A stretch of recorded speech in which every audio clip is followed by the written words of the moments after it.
বিহারের সীমান্ত থেকে জালাল খান কারোরির লোদি খানের ব্যাখ্যা নিয়ে তান্ডায় আসার আগেই সুলতান দাউদ খান বার্তাবাহী দূত মারফত যুদ্ধের খবর পেয়েছিলেন। লোদি খানের পদক্ষেপে রুষ্ট না হলেও আবার সেই উপঢৌকন দেওয়ার প্রশ্নে তিনি মন ভারী করেছিলেন, যা তিনি চান না প্রধান উজির সে কাজই করে বসায়। তার পরম হিতাকাঙ্ক্ষী প্রধান উজিরের প্রতি সুলতানের দিলে এই সর্বপ্রথম একটা নাখোশের ধোঁয়া সৃষ্টি হল।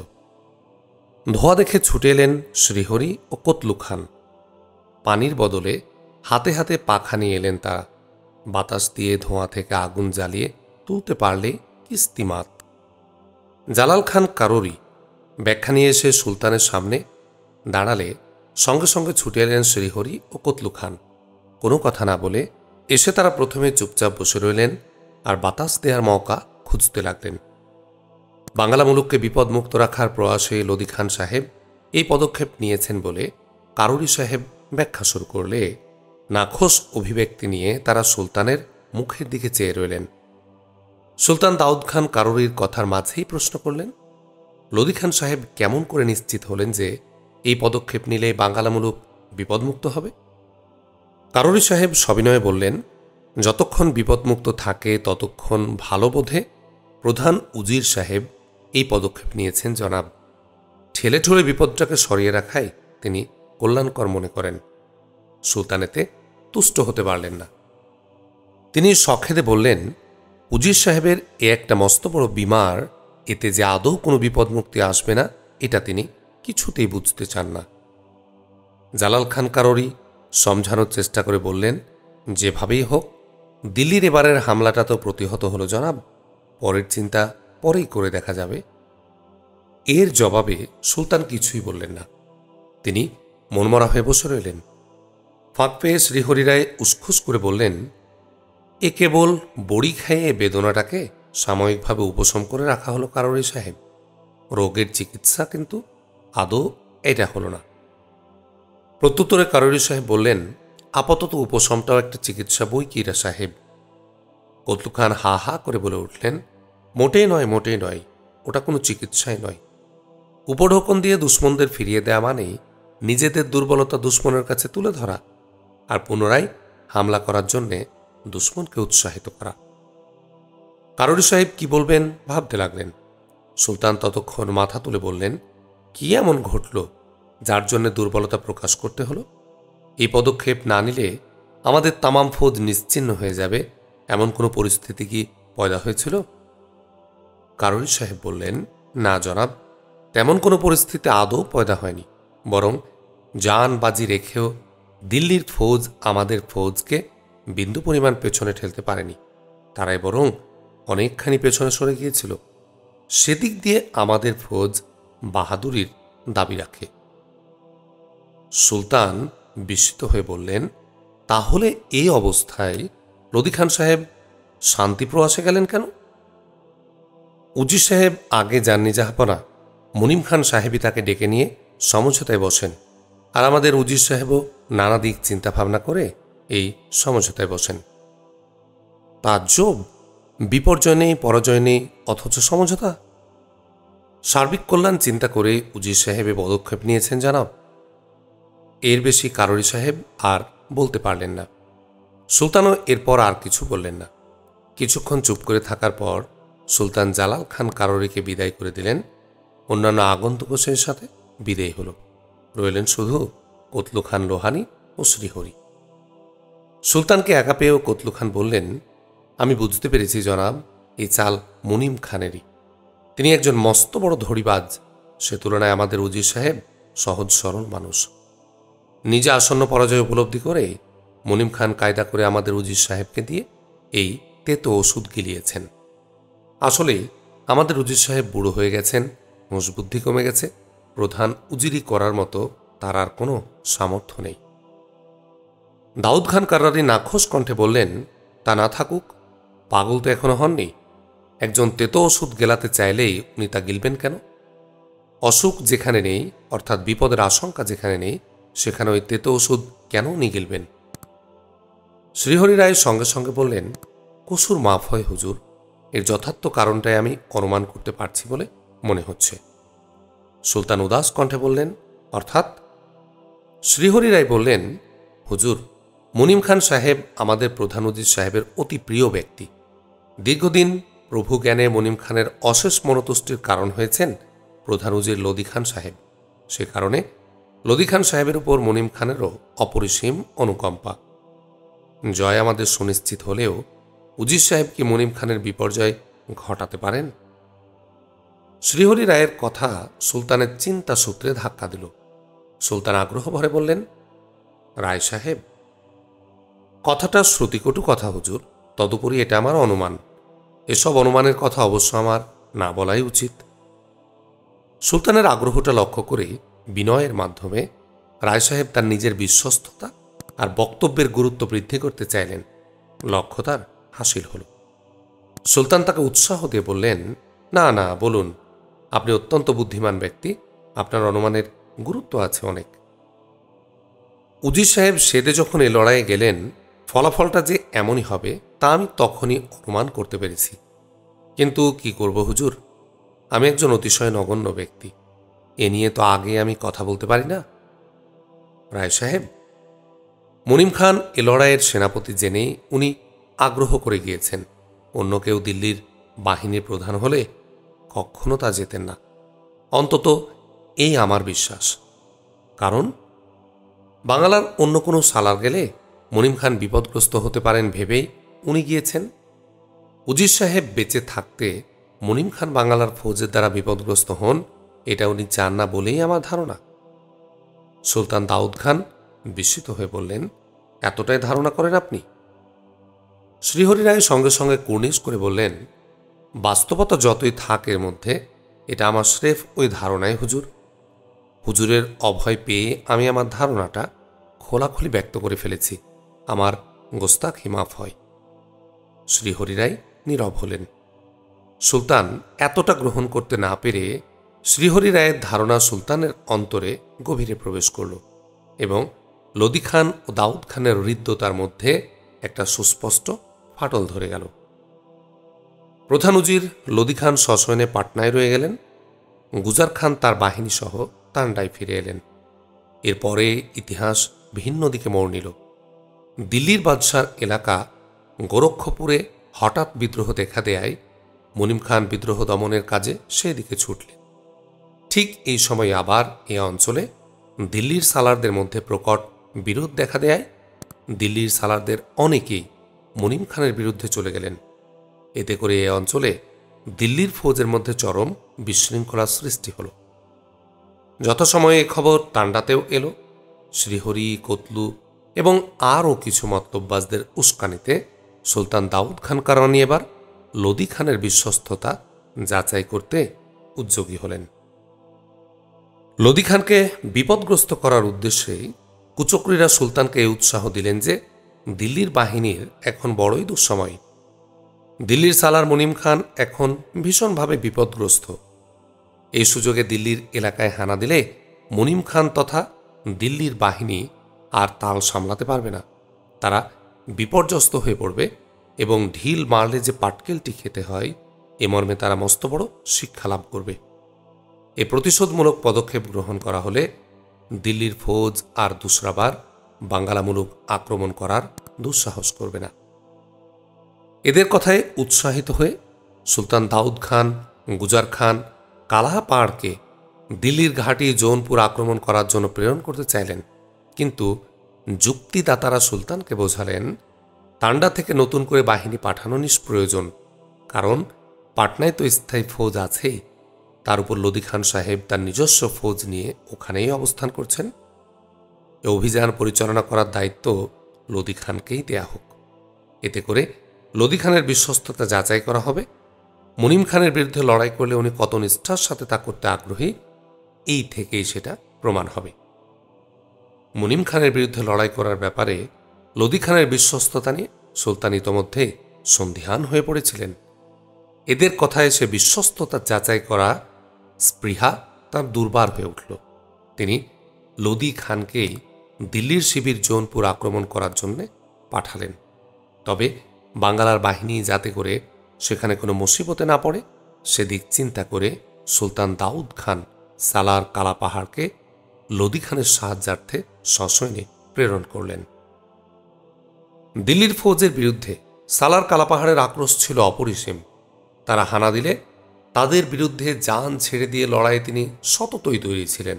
কিন্তু গায়ে পড়ে দিল্লির ফৌজকে আক্রমণ করা ঠিক হবে কিনা এ নিয়ে তার দিলে দ্বিধাদ্বন্দ্ব রয়ে গেল। সুলতানের সাথে এ ব্যাপারে কথা বলেও তিনি কোনো সদুত্তর পেলেন না। সুলতান এদিকটা চিন্তা করতেই চাইলেন না। বাধ্য হয়ে রওনা হলেন তিনি। পাটনায় এসে সুলতানের আদেশ লোদি খানকে জানানোর পর এ প্রসঙ্গে কথা উঠলে লোদি খান গম্ভীর কণ্ঠে বললেন, সালার সাহেব, এ আদেশ নিতান্তই দুর্ভাগ্যজনক। যদিও দিল্লির ফৌজকে আক্রমণ করার পক্ষে এ সময় উপযুক্ত সময় এবং আক্রমণ করলে এই ক্ষণেই তা করা উচিত, তবুও এ পদক্ষেপ হঠকারিতারই নামান্তর। জিজ্ঞাসনেত্রে কালাপাহাড় সাহেব বললেন, জনাব। লোদি খান বললেন, বিশাল এই দিল্লি সাম্রাজ্য আক্রমণ করে আমরা তার কিছুই করতে পারব না। সাময়িকভাবে আর স্থান বিশেষে কামিয়াব আমরা হলেও দিল্লির শক্তিকে তাতে কিছুমাত্র কমজোর করা যাবে না। এতে আরও বরং দিল্লির বাদশাহ দুশ্মনীকে উস্কে দেয়া হবে। যদিও আকবর শাহ বাংলা মুলুক দখল করতে সবিশেষ আগ্রহী, তবু তাদের আক্রমণ করে সৈন্যক্ষয় করার চেয়ে সর্বশক্তি নিয়োগ করে তাদের হামলা প্রতিহত করাই হয়তো বুদ্ধিমানের কাজ। পুনঃ পুনঃ তাদের হামলা প্রতিহত করতে সক্ষম হলে আকবর শাহর বাংলা জয়ের খাহেসটা ঝিমিয়ে পড়ত আপসে আপ, আর তার সৈন্য দৃষ্টি থেকে বাংলার আজাদি রক্ষা করার এইটাই হতো প্রকৃষ্ট উদাহরণ। এ অবস্থায় তাহলে তাদের কি করা উচিত এখন? সেনাপতি কালাপাহাড় এ প্রশ্ন করলে লোদি খান ফের দৃঢ় কণ্ঠে বললেন, দ্বিরুক্তির কোনো অবকাশ নেই এখানে। সুলতানের আদেশের তিল পরিমাণ অন্যথা করা বিদ্রোহী তারই সামিল। আক্রমণ আমরা করবই, তবে আমার ধারণা সুলতান কারো বদ বুদ্ধির প্রভাবে চালিত হতে শুরু করেছেন। কালাপাহাড় সাহেব সমর্থন দিয়ে বললেন, এ বিশ্বাস আমারও, তবে নিজে তিনি বিচক্ষণ। কোনো বদবুদ্ধি তাকে অধিকক্ষণ চালিত করতে পারবে না, এ ভরসা এখনও আমার আছে। কিন্তু কালাপাহাড়ের এ ভরসা কাল উত্তীর্ণ হল না। চারপাশের লোকের নিরতিশয়হীন প্রবৃত্তি বিচক্ষণের বিচক্ষণতাকেও ভোঁতা করে দেয়। প্রকাশ্য দুশ্মনদের দুশ্মনী প্রতিহত করা সহজ, কিন্তু বন্ধুবেশী দুশ্মনদের দুশ্মনী রোধ করা দুরূহ। তদুপরি পরিস্থিতি আবার যদি কুমন্ত্রণাদাতাদের কুমন্ত্রণার একেবারেই অনুকূলে হয়, তাহলে চোখা মাথাও গুলিয়ে যেতে অধিক সময় লাগে না।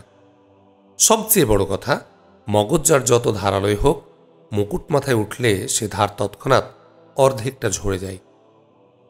মুকুটবাহী মস্তক অস্থির থাকে নিয়তি। প্রতিকূল পরিস্থিতি আর মানুষের নিদারুণ মনুষ্যত্বহীনতার প্রভাবে সে মাথা সহজেই অসহায় হয়ে পড়ে।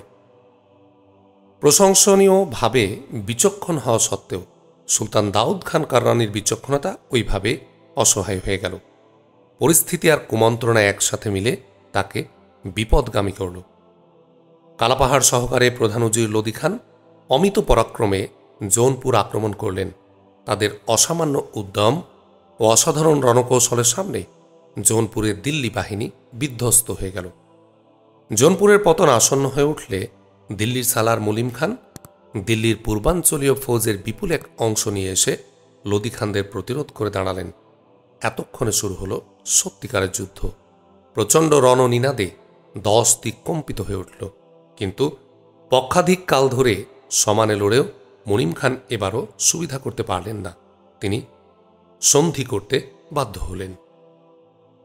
লোদি খান ও কালাপাহাড় এই সন্ধি নিয়ে এ মর্মে ক্ষোভ প্রকাশ করলেন যে দিল্লির শক্তিকে আতঙ্কিত করে তোলাই ছিল সুলতান দাউদ খানের লক্ষ্য।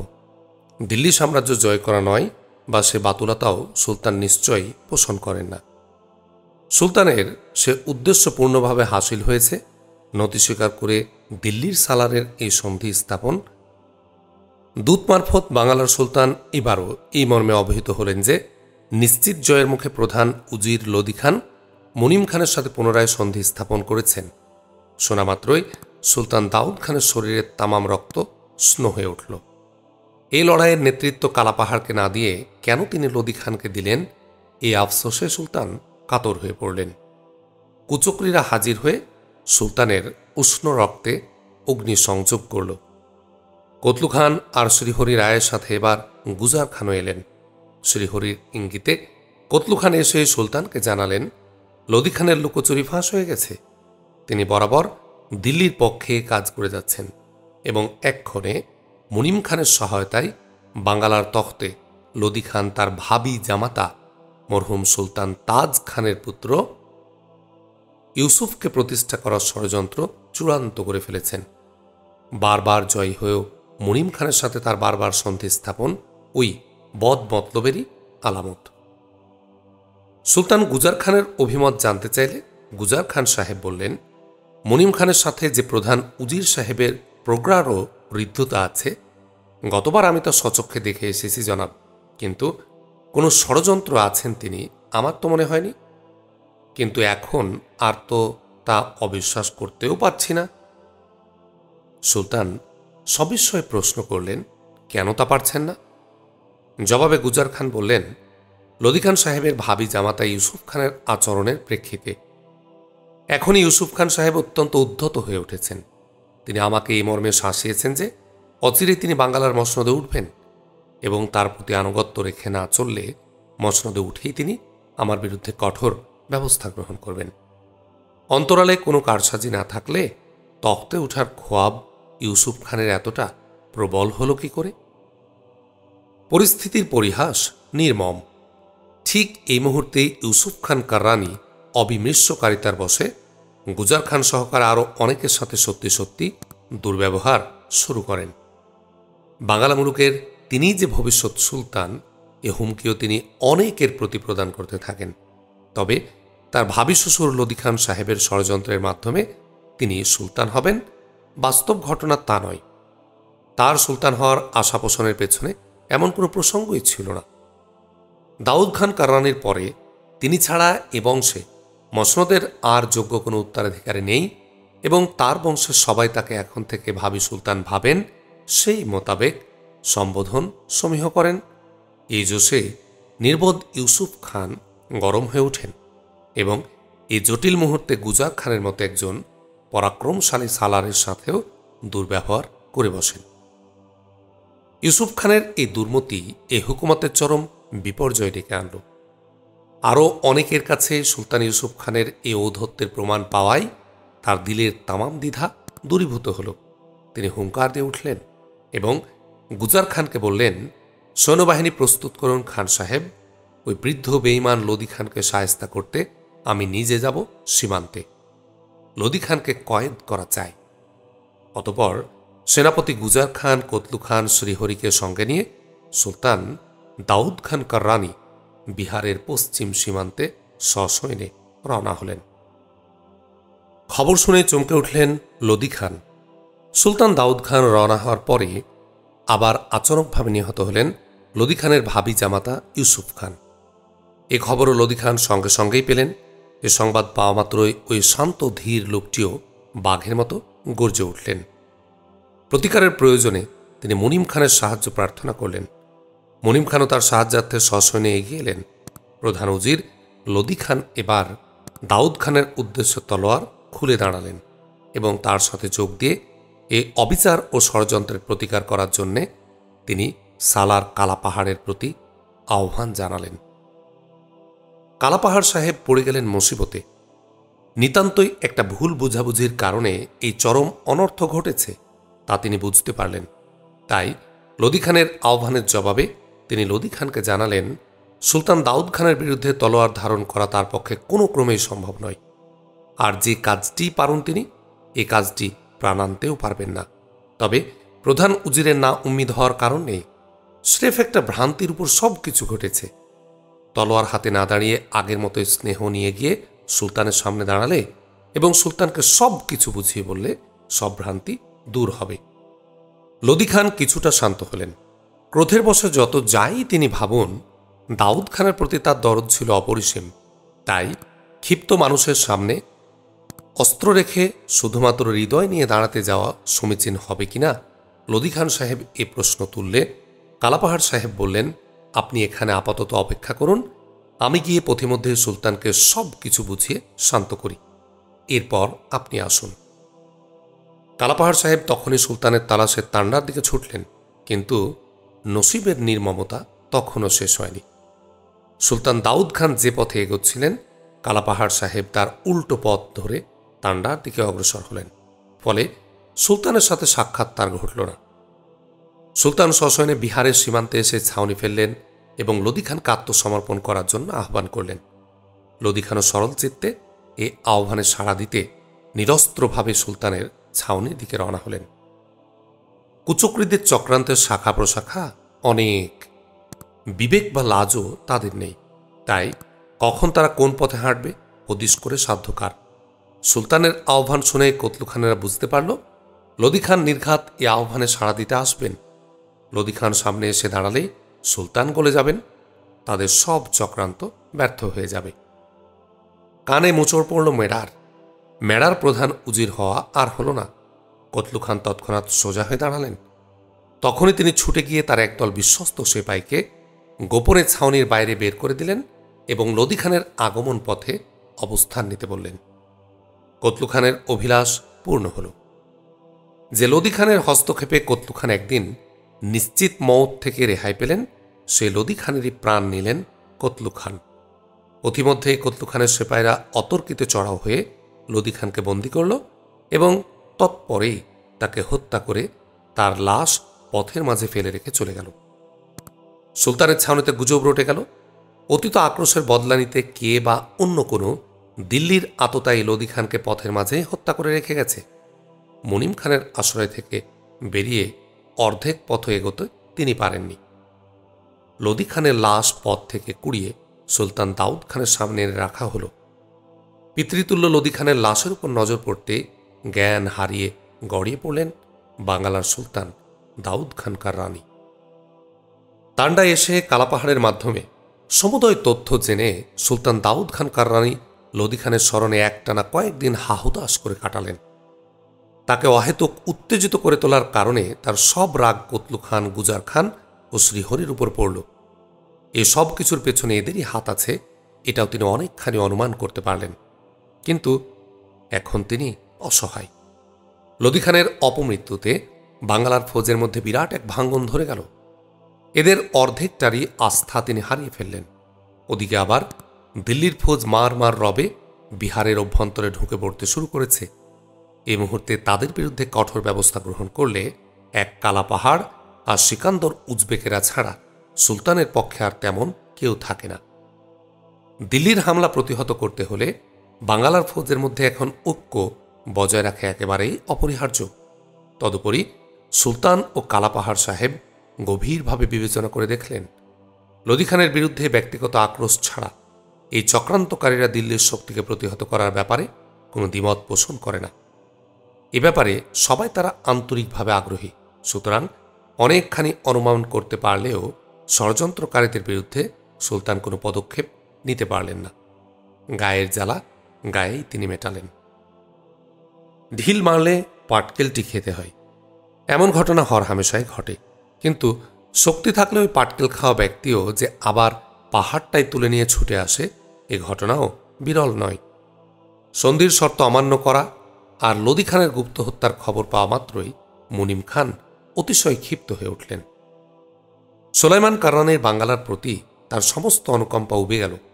এবার আর অংশবিশেষ নয়, আকবর শাহর আদেশে তাদের পূর্ব অঞ্চলের সমস্ত ফৌজ একত্র করে নিয়ে তিনি আক্রোশ ভরে পাটনার দিকে রওনা হলেন। সঙ্গে সঙ্গে এ খবর তান্ডায় এসে পৌঁছল। স্বাধীনতার অতন্দ্র প্রহরী সুলতান দাউদ খান কাররানীও এ খবরে ক্ষিপ্ত হয়ে উঠলেন। বিচক্ষণতায় তার কিঞ্চিত বিভ্রান্তি ঘটলেও বীরত্বে ও সাহসে তার সমকক্ষ বাহাদুর নখে গোনার মতো দিল্লির শিবিরে তথা তৎকালীন হিন্দুস্তানে ছিল না। দিল্লির বাদশার বড় বল তার বেসুমার সৈন্যবল। ঐতিহাসিকদের ভাষায় সংখ্যায় তারা এত যে অরণ্য ও ময়দান একসাথে নিয়েও তাদের স্থান সংকুলান হয় না। সে তুলনায় বাংলার ফৌজ নদীর পাশে নালা। কিন্তু সৈন্যবলই লড়াই যে তার সবচেয়ে বড় বল নয়। বড় বল দক্ষতা, সাহস, নিয়ত।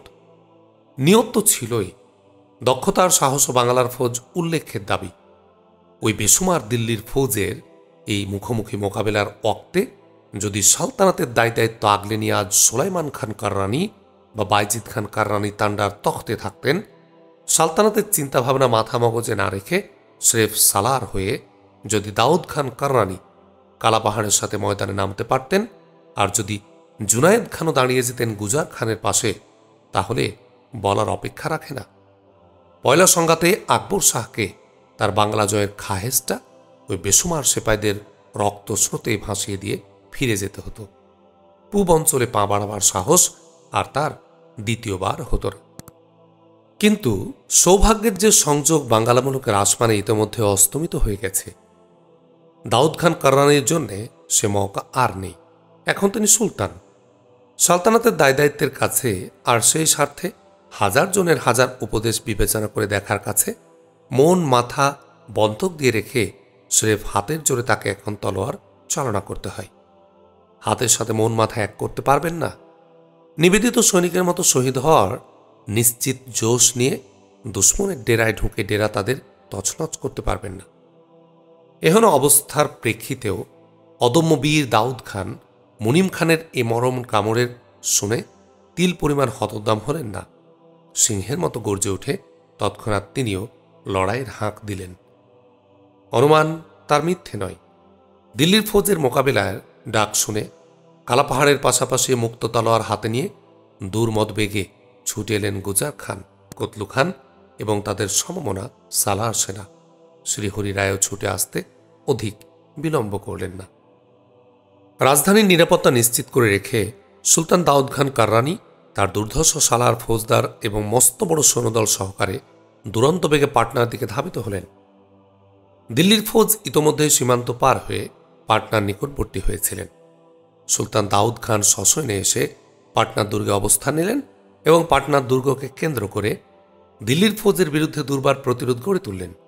কালাপাহাড়ের পরামর্শ অনুযায়ী সুবিশাল দিল্লির ফৌজকে তাড়া করতে গিয়ে চারদিকে ছড়িয়ে ছিটিয়ে না পড়ে বাঙ্গালার ফৌজ দলবদ্ধভাবে দুর্গটিকে ঘিরে এক সুনিপুণ বুদ্ধ রচনা করল এবং হামলাকারীদের বাগের মধ্যে পাওয়া মাত্র তাদের উপর চরম আঘাত হানার জন্য তৈরি হয়ে গেল।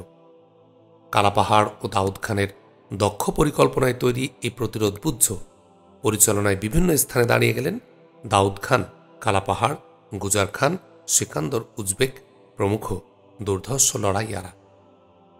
দিল্লির সালার খানি খানান মুনিম খানও একজন বিশিষ্ট রণবিদ। সসৈন্যে আর কিছুটা অগ্রসর হয়ে এই প্রতিরোধ বুদ্ধ দেখে তিনি চমকে গেলেন। বাংলার ফৌজের এই অভূতপূর্ব রণকৌশল তিনি কল্পনাও করতে পারেননি। এবার তিনি বুঝতে পারলেন কিসের বলে বাঙ্গালার সুলতান দিল্লির বাদশাহ বেসুমার সৈন্যবলকে থোড়ায় জ্ঞান করেন। এ রণকৌশল এমনই একটা কৌশল যা দ্বারা কাউকে আক্রমণ করা যাবে না, কিন্তু কোনো হামলাকারীরা হামলা করতে এলে তাদের ফিরে যাওয়ার মৌকা অধিক থাকবে না, তার সংখ্যায় তারা যতই হোক। অসংখ্য ডাকাতদের তাড়া করতে না গিয়ে প্রবেশপথের মুখে মুখে যেন গৃহস্বামীর কামান বাগিয়ে বসে থাকা। মুনিম খানের স্মরণ হল লোদি খানের কথা। জৌনপুরের সন্ধিতে বসে লোদি খান বলেছিলেন, কুচক্রীদের দ্বারা বিভ্রান্ত হয়ে বাংলা সুলতান এ হামলার আদেশ দিয়েছেন, নইলে দিল্লির বিরুদ্ধে বাংলার সামরিক নীতি এটা নয়। বাংলার বাহিনী দিল্লি মুলুক দখল করতে বা দিল্লির মসনদ কেড়ে নিতে কোনোদিনই আসবে না, আর এলেও তা পারবে না। কিন্তু যে কোনো হামলাকারের হামলা প্রতিরোধ ও বিধ্বস্ত করতে বাংলার বাহিনী সম্পূর্ণ সক্ষম। বাংলা জয়ের প্রবল আকাঙ্ক্ষার সাথে দিল্লির বাদশার এ কথাটাও স্মরণ রাখা ভালো। সন্ধিতে বসে মুনিম খান বাংলার শক্তিকে অবমূল্যায়ন করলে লোদি খান এই হুঁশিয়ারি উচ্চারণ করেন। মুনিম খান ভাবতে লাগলেন, লোদি খান আজ তো নেই, কিন্তু লোদি খানের নসিহত মূর্তিমান হয়ে তার সামনে আজ উপস্থিত। মুনিম খানের ধারণা ছিল খবর পেয়ে বাংলার ফৌজ ছুটে এসে আগের মতো আক্রমণ করবে তাদের, আর তা করলে দিল্লি বাহিনীর এবারের এই সমুদ্রের মধ্যে বাংলার বাহিনী পলকেই হারিয়ে যাবে। কিন্তু বুদ্ধ দেখেই তিনি বুঝতে পারলেন বাংলার ফৌজ হামলার নীতি গ্রহণ করেনি, করেছে প্রতিরোধের। এ প্রতিরোধ এমনই এক প্রতিরোধ, সৈন্য সংখ্যার সঙ্গে তার যতই থাক একে ভাঙতে তিনি আদৌ কখনো পারবেন না, এ ভরসা তার হল না। কারণ এসব বুদ্ধের অন্তর্নিহিত কলাকৌশল হাজারটা। কোন কৌশল গ্রহণ করেছে বাংলার ফৌজ কে জানে। তদুপরি সঙ্গে ওই পাটনা দুর্গের হেফাজতি, এসব বুঝছ খোলা ময়দানে বড় একটা কার্যকর হয় না। এজন্য চাই কেল্লা, দুর্গ, গিরিপথ বা সাগর নদীর আবেষ্টনী।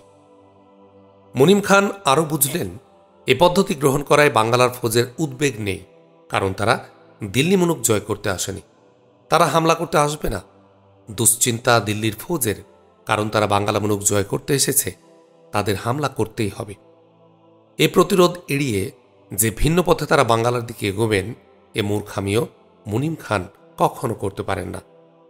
শের খাঁকে পেছনে রেখে হুমায়ুনের বাঙ্গালা মুলুকে ঢুকে পড়ার মতো এই দুর্বার শক্তি পেছনে রেখে মুনিম খান মরণ ফাঁদে ঢুকে পড়তে নারাজ।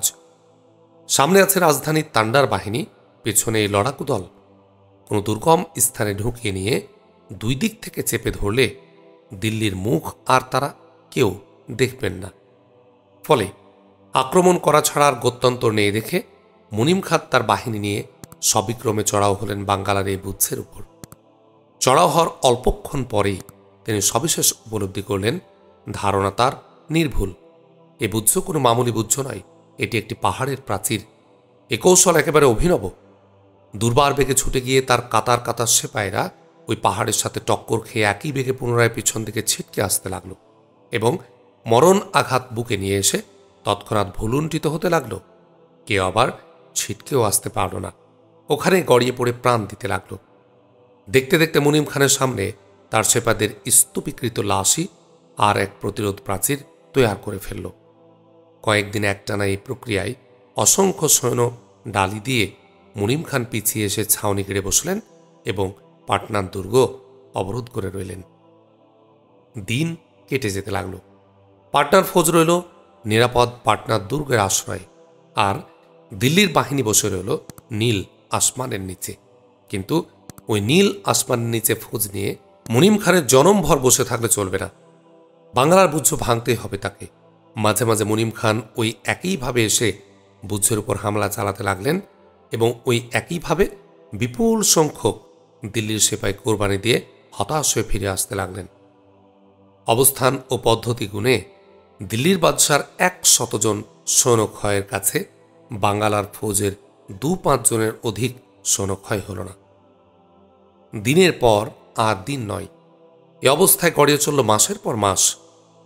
ক্ষয়িষ্ণু বাহিনীকে পরিপূর্ণ করার জন্য মুনিম খান মাঝে মাঝে নয়া সৈন্য আমদানি করতে লাগলেন, আর ওই একইভাবে আবার তা খরচ করতে লাগলেন। অবশেষে দিল্লির শিবিরে হতাশা দেখা দিল। রসদের অভাব স্পষ্ট হয়ে উঠতেই দিল্লির বাহিনীর মনোবল করুণভাবে ভেঙে পড়ল। মুনিম খান দু চোখে আধার দেখতে লাগলেন। এর উপর আবার পাটনা বিজয় অচিরে সুসম্পন্ন করার জন্যে দিল্লি থেকে পুনঃ পুনঃ তাগিদ দিচ্ছেন আকবর শাহ। এত সৈন্য ডালি দেওয়ার পরও অক্ষমতা প্রকাশ করার মুখ আর মুনিম খানের ছিল না। তাই নিদারুণ সংকটের মুখেও মুনিম খান ছাউনি তুলতে পারলেন না। পাটনা দুর্গ অবরোধ করে রাখার নামে তিনি অনেকটা নিষ্ক্রিয় হয়ে রইলেন। অর্ধেক বছর অতিবাহিত হয়ে গেল। গ্রীষ্ম পেরিয়ে বর্ষাকাল চলে এলো। পূব অঞ্চলের তামাম শক্তি একসাথে মিলে এক পাটনার দুর্গই জয় করতে অক্ষম হল দেখে দিল্লির বাদশাহ আকবর শাহ ক্ষিপ্ত হয়ে উঠলেন। নিদারুণ এক মর্মদাহে দগ্ধ হতে লাগলেন তিনি। শুধু হতাশার ব্যথাই নয়, আকবর শাহর এটা একটা মস্ত বড় ইজ্জতের প্রশ্ন। অনেক বাঘ সিংহ ঘায়াল করে বাঙ্গালা মুলুকের এযাবৎ তিনি স্রেফ একটা ছাগ শিশু ঠাউরিয়েছেন। থাবা মেরে বাঙ্গালা মুলুক জয় করবেন বলে অনেক হুঙ্কার ছেড়েছেন। সেই ছাগ শিশু তার ওই বিশাল ফৌজে নাভিশ্বাস তুলবে। বাঙ্গালার হাতে মার খেয়ে আকবর শাহকে লেজ গুটিয়ে নিয়ে বাঙ্গালা বিজয় পরিহার করতে হবে, এটা গোটা দিল্লি সাম্রাজ্যের চরম এক বেইজ্জতির ব্যাপার, দিল্লির ভাবমূর্তি ধুলোয় লুটিয়ে যাওয়ার বিষয়। আকবর শাহ অবস্থা মেনে নিতে পারেন না। হাত যখনই দিয়েছেন, সর্বশক্তি নিয়োগ করে এই বেইজ্জতি আকবর শাহকে তরিয়ে উঠতেই হবে। আকবর শাহ নিজে উঠে দাঁড়ালেন। অন্যের ভরসায় না থেকে বাঙ্গালার মোকাবেলা নিজেই করার সিদ্ধান্ত গ্রহণ করলেন। বর্ষাকাল। পাটনা দুর্গ নদী তীরে অবস্থিত। সে মর্মে দিল্লির সিংহভাগ সালার সেপাই আর সমরাস্ত্র সহ বিশাল এক নৌবাহিনী নিয়ে আকবর শাহ পাটনার দিকে ধাবিত হলেন। কিন্তু পাটনায় এসে দেখলেন তাদের জয়ের আশা সত্যি সত্যি ক্ষীণ। স্থলপথে পাটনা বিজয় অসম্ভব, কারণ পাটনার ওই বুদ্ধস্রেফ সৈন্যবলে ভেদ করা যাবে না। নদীপথে এগোতে গিয়ে দেখলেন এগোনোর কোনো পথ নেই। গঙ্গা নদী সমুদ্র নয়, বড় হলেও তার পরিধি সীমিত। সেই সীমিত পরিধি পথ বাংলার নৌবহর আগে থেকে রুদ্ধ করে নিয়ে আছে। বাংলার রণতরী সংখ্যায় 500, আর দিল্লির রণতরী সংখ্যায় 5 লাখ হলেও নদীবক্ষের রণের বেলায় উভয়েই সমান। কারণ সমান সমান সংখ্যক রণতরী সামনাসামনি লড়াই করারই মৌকা পাবে। সামনের বহর এগোতে না পারলে পেছনের বহর নীরব দর্শক। আকবর শাহ চিন্তায় পড়লেন। পাটনার দুর্গ কোন পথে জয় করা সম্ভব ভাবতে লাগলেন। ভাবতে গিয়েই তার খেয়াল হলো পাটনা দুর্গের রসদের কথা। কত রসদ জমা আছে সেখানে? রসদের অভাব না ঘটলে পাটনার পতন ঘটবে না। খোঁজ নিয়ে জানতে পারলেন রসদের অভাব কখনো তাদের ঘটবে না, কারণ হাজিপুর থেকে অবিরাম আসতে আছে রসদ। এ খবর জানা মাত্রই আকবর শাহ উৎফুল্ল হয়ে উঠলেন। গঙ্গা নদীর দক্ষিণ তীরে পাটনা, আর তার নিকটে উত্তর তীরে হাজিপুর বন্দর ও হাজিপুর উপদুর্গ। এ হাজিপুর ধ্বংস করতে পারলে শিকড় কাটা বৃক্ষের মতো নুয়ে পড়বে পাটনা। কিন্তু এ কাজটিও অধিক সহজ ছিল না। স্থলপথে হাজিপুরে এগোনোর কোনো পথ নেই। হাজিপুরে এপাশে গঙ্গা নদী, যা বাঙ্গালার নৌবহরে আবৃত। অদূরে হাজিপুরের পশ্চিম দিকে গঙ্গার উপনদী গগরা ও গুন্ডুক, যার তীরে তীরে বাঙ্গালার ফৌজ শক্ত পাহারায় রত। ফলে গঙ্গার উপর দখল আনতে না পারলে হাজিপুরে পৌঁছানোর পথ নেই। নৌযুদ্ধই একমাত্র পথ এখন। পরাস্ত করতে না পারলেও বাঙ্গালার নৌবহরকে কিছুটা পিছিয়ে হটিয়ে দিয়ে হাজিপুরে পৌঁছানোর পথ করতেই হবে। আকবর শাহর আদেশে সর্বশক্তি নিয়োগ করে দিল্লির নৌবহর বাঙ্গালার বহরের উপর চড়াও হয়ে গেল। শুরু হলো তুমুল নৌযুদ্ধ। একটানা কয়েকদিন প্রচণ্ড নৌযুদ্ধ চলল, কিন্তু আকবর শাহর এতে কোনো সুবিধেই এলো না। দিল্লির বহর প্রতিপক্ষকে পিছু হটতে পারলে বা না পারবে না বলে প্রতীয়মান হল না। আকবর শাহ আবার দুর্ভাবনায় পড়লেন। যুবমূলকের লোকেরা যে নৌযুদ্ধে এতটা মজবুত, ডাঙ্গামূলকের লোকেরা তা কল্পনা করতে পারেনি। আকবর শাহ ভাবতে লাগলেন, এ প্রক্রিয়া দীর্ঘদিন চললে রসদের অভাব ঘটবে তার নিজেরই শিবিরে। নৌবহর সহ এত ফৌজ সঙ্গে এনেছেন তিনি যে সুদূর দিল্লি থেকে এত ফৌজের অবিরাম রসদ জোগানো সম্ভবপর ছিল না। তার চেয়েও বড় চিন্তা, আকবর শাহ নিজেও শত্রুমুক্ত নন। দিল্লির তখ্ত অরক্ষিত রেখে সিংহভাগ শক্তি নিয়ে নিজে তিনি এই দূর অঞ্চলে দীর্ঘদিন আটকে থাকলে তার তখ্তটায় যে কোনো সময় বিপন্ন হয়ে পড়তে পারে। আকবর শাহ চঞ্চল হয়ে উঠলেন। উপায়ান্তর না দেখে অবশেষে তিনি ছলনার আশ্রয় নিলেন। এতদুদ্দেশ্যে কয়েকটি পরিকল্পনা এঁটে নিয়ে মোটা অর্থের বিনিময়ে তিনি কতকগুলো গাদ্দারকে হাত করলেন। বাংলা মুলুকের মাটি একই সাথে বীর ও গাদ্দার উৎপাদনে সমপরিমাণ উর্বর। পয়লা চাল হিসেবে গাদ্দারদের সহায়তায় আকবর শাহ বাঙ্গালার নৌবহরে গুজব ছড়িয়ে দিলেন যে গগরা গুন্ডুকের পথ ঘুরতে না গিয়ে হাজিপুরে আঘাত হানার জন্য আকবর শাহ গঙ্গা নদীর ভাটি দিয়ে, অর্থাৎ পাটনার খানিকটা পূর্ব দিয়ে সসৈন্যে গঙ্গা নদী অতিক্রম করেছেন। গুজবটি সমর্থনে কিছু দিল্লির ফৌজ পাটনার পূর্ব পাশে গঙ্গা তীরে ছোটাছুটি শুরু করল। তকদিরের মার আর ছান দেখে আকবর শাহর পয়লা চালই কার্যকর হল। গঙ্গার এদিকটা সত্যি সত্যি উন্মুক্ত। কি করে আকবর শাহ গঙ্গা নদী পার হবেন এ চিন্তা না করে বাঙ্গালার স্বল্পকায় নৌবাহিনীর অর্ধেকটাই তৎক্ষণাৎ ওই মুক্ত এলাকা দিয়ে আকবর শাহর ওই তথাকথিত গঙ্গা নদী অতিক্রম রোধ করতে ছুটল। নসিব পাল্টে গেল। বাঙ্গালার ক্ষুদ্রাকায় নৌবহর এতে করে আরও অধিক ক্ষীণকায় হয়ে গেল। বর্ষার গঙ্গায় তখন উদ্দাম স্রোত। স্রোতের উজানবাহী বাঙ্গালার এই ক্ষীণকায় নৌবহর স্রোতের ভাটিগামী আকবর শাহর ওই বিশাল নৌবহরের চাপ আর আটকে রাখতে পারল না। পিছু হটতে হটতে সেটা ছিন্ন ভিন্ন হয়ে গেল। প্রতারিত ওই অর্ধেক অংশ নিয়ে এসেও আর তাল সামলাতে পারল না। রত লড়াই লড়তে গিয়ে পরাজিতই শুধু নয়, বিধ্বস্ত হয়ে গেল। বিশাল বাহিনী নিয়ে আকবর শাহ মার রবে হাজিপুরে হানা দিলেন। হাজিপুর উপদুর্গের ক্ষুদ্র প্রতিরোধ ছিন্ন করে হাজিপুর দুর্গসহ গোটা হাজিপুর বন্দরটাই তিনি পুড়িয়ে ছারখার করে দিলেন। পাটনা দুর্গে রসদ আসা বন্ধ হল। এতদিনে পাটনা দুর্গে হাহাকার পড়ে গেল। রসদ না এলে হপ্তাকালও বাঙ্গালার ফৌজ টিকতে পারবে না। হাজিপুরের দুঃসংবাদ পাওয়া মাত্র বাঙ্গালার সালারেরা বজ্রাহত হলেন। সময় থাকতেই পলায়ন করা ছাড়া আর কোনো কিছু করার নেই, এ সম্পর্কে সকলে এক সিদ্ধান্তে এলেন। কিন্তু বেঁকে বসলেন খোদ সুলতান দাউদ খান কাররানি। প্রাণের ভয়ে পলায়ন করতে তিনি কিছুতেই রাজি নন। দিল্লির ফৌজের সাথে মুখোমুখি লড়াই করার জন্যে সবাইকে তিনি তৈরি হতে বললেন। যুক্তি হিসাবে দেখালেন, প্রতিরোধ পদ্ধতি কার্যকর না হলে আক্রমণ পদ্ধতি গ্রহণ করতে হবে, এটা নতুন কোনো কথা নয়। তদুপরি যান বাজি রেখে ইমানের সাথে লড়লে দিল্লির ওই বেসুমার সৈন্য সংখ্যা উদ্বেগের কোনো কারণও নয়। সম্মুখে যুদ্ধে দিল্লির শক্তির উপর মরণ আঘাত হানার জন্যে জিদ ধরলেন সুলতান। নসিব নারাজ হলে পলায়ন বা পরাজয় কবুল করার চেয়ে মতকে আলিঙ্গন করায় বেহতার বলে বিবেচনা করলেন তিনি। সম্মুখ যুদ্ধে নামলে যে বাংলার বাহিনী কিছুতেই করতে পারবে না, এ চিন্তা বাংলার কোনো সারারই করেন না। কিন্তু তাদের চিন্তা হলো, এ সম্মুখ যুদ্ধে নেমে অসংখ্য সৈন্যক্ষয় করার চেয়ে কায়দামতো স্থানে গিয়ে আবার দিল্লির ফৌজের বিরুদ্ধে প্রতিরোধ গড়ে তোলা অনেক বেশি যুক্তিযুক্ত। সুলতানের এই জিদের প্রেক্ষিতে সালার কালাপাহাড় সাহেব বললেন, জনাব, লড়াই ফেলে পলায়ন করা আমারও স্বভাব বিরুদ্ধ, কিন্তু এটা তো পলায়ন নয়। এক কৌশল ত্যাগ করে অন্য কৌশল গ্রহণ করা। জান দিতে সবাই আমরা পারি, কিন্তু জনাবকে তো জান দিলে কিছুতেই চলবে না। আল্লাহ তাআলা না করুন জান বাজি রেখে লড়তে গিয়ে জনাব যদি নিহত হন, তাহলে তো সব শেষ। লড়াই শেষ, আজাদি শেষ, বিকল্প পন্থা গ্রহণ করার জরুরত শেষ। কাকে নিয়ে আর লড়াই করা যাবে? বাংলা মুলুকের সুলতানবিহীন বাহিনী?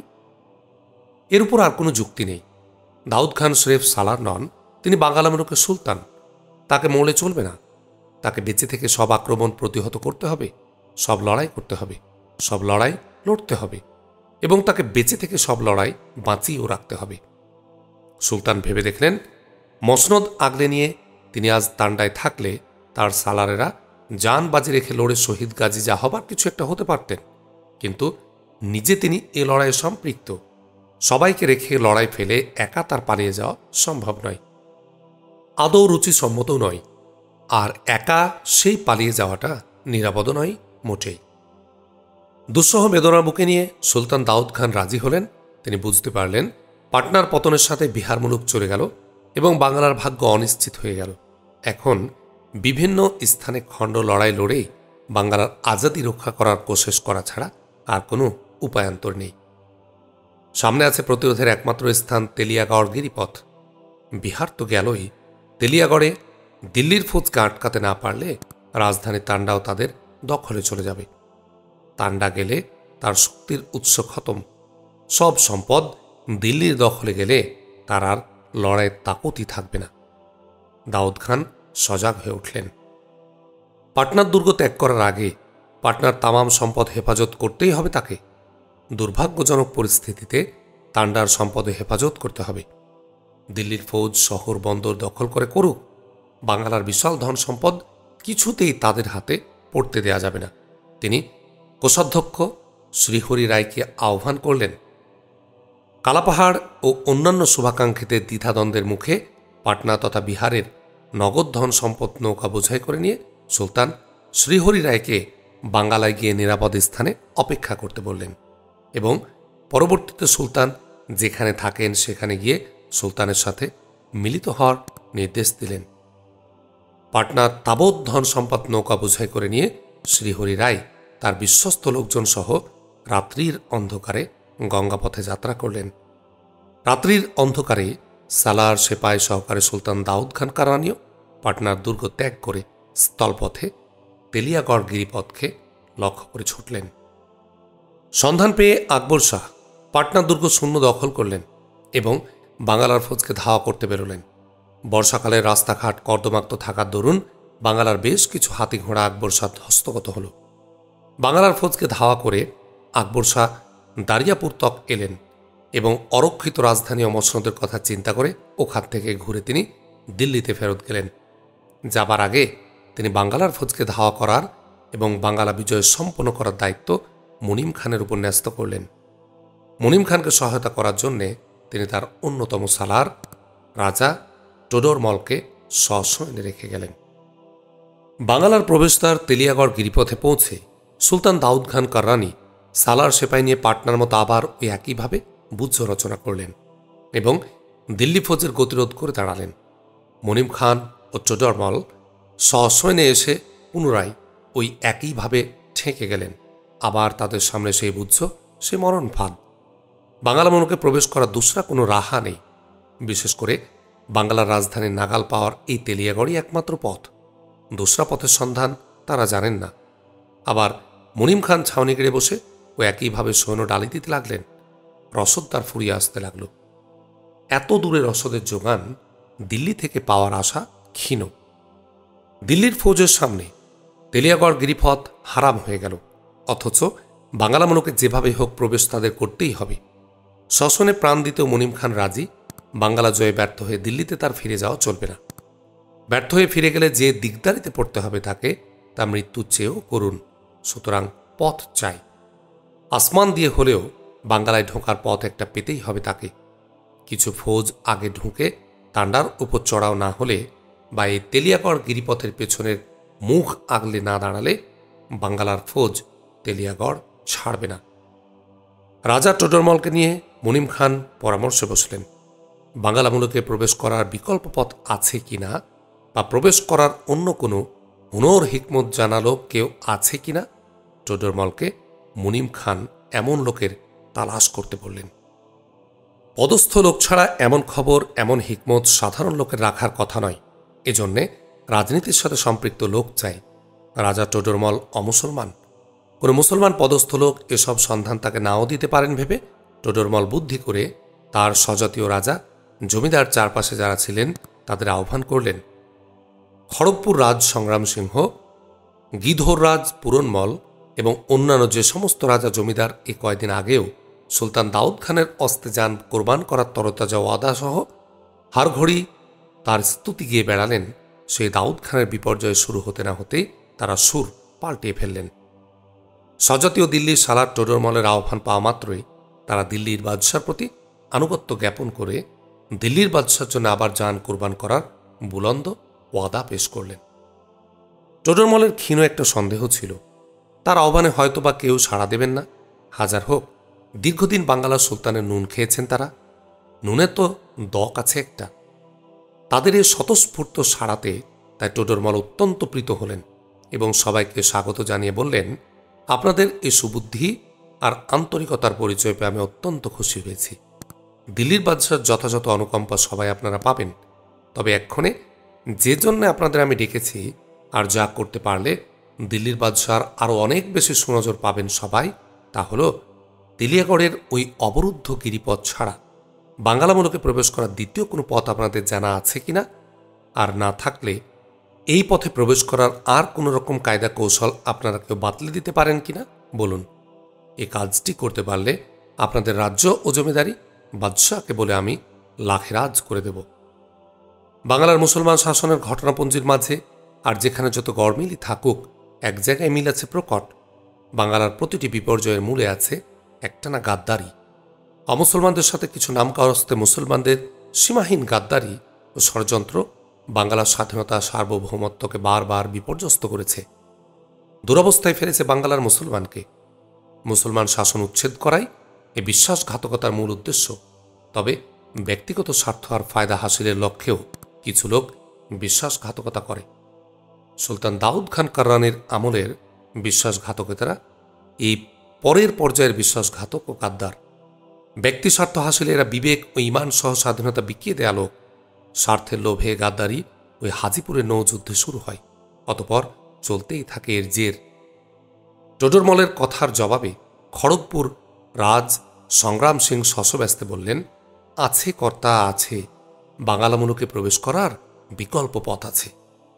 টোডরমল মহল্লাসে প্রশ্ন করলেন, আছে বিকল্প পথ আছে? কোথায় সে পথ? কোন দিকে? ওই তেলিয়াগড়ের দক্ষিণ দিকে কর্তা। ওখানে কোনো পাহারা নেই? পাহারা থাকবে কেন কর্তা?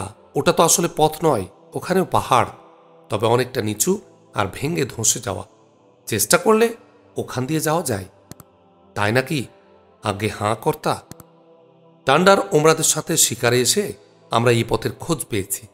এই পুরনমল বাবুও সাথে ছিলেন আমার।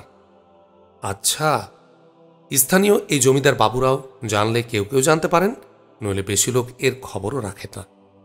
সাব্বাস, আপনারা তাহলে স্থানটা চিনিয়ে দিতে পারবেন? কেন পারবো না প্রভু, হুকুম হলেই পারব। পুনরায় টলে গেল দাউদ খানের নসিব।